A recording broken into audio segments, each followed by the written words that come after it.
Pessoal, tudo bem? Nessa semana eu vou falar a respeito de dois livros que têm o mesmo título, Infância.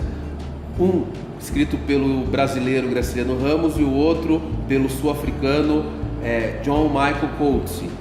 Por que eu escolhi esses dois livros para essa semana? Porque esses dias eu estava pensando, eu estava conversando com algumas pessoas e essas pessoas olhando para algumas crianças que estavam brincando, essas pessoas começaram a desenvolver um sentimento super nostálgico a respeito da infância e começaram só a falar coisas boas da infância, como se aquilo tudo fosse um paraíso na Terra.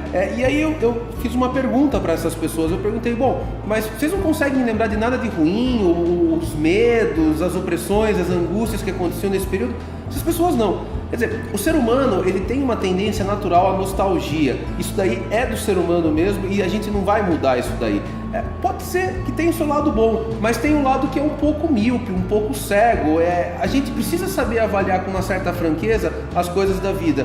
E esses dois livros que eu estou recomendando, eles fazem justamente o caminho oposto dessa nostalgia que idealiza, que transforma tudo num mar de rosas.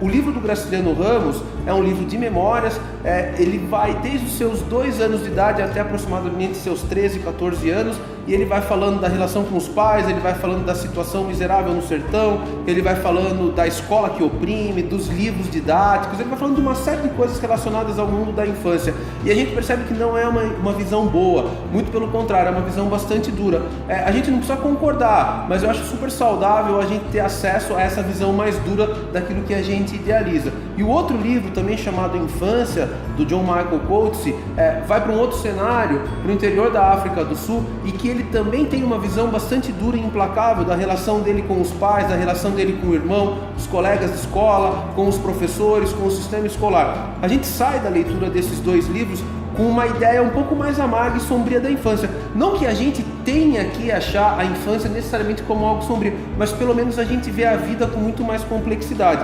Eu acho que essa é uma boa ideia, um bom exemplo de maturidade. Afinal de contas, maturidade não é ver só o lado bom ou só o lado ruim das coisas, mas ver a realidade como algo complexo, formado de coisas boas e de coisas ruins. Então, além de grandes livros de alta literatura, nós temos também uma espécie de aula de ética, uma aula de como devemos encarar a vida, certo? Daí na semana que vem a gente volta com outras dicas, pessoal. Um abraço.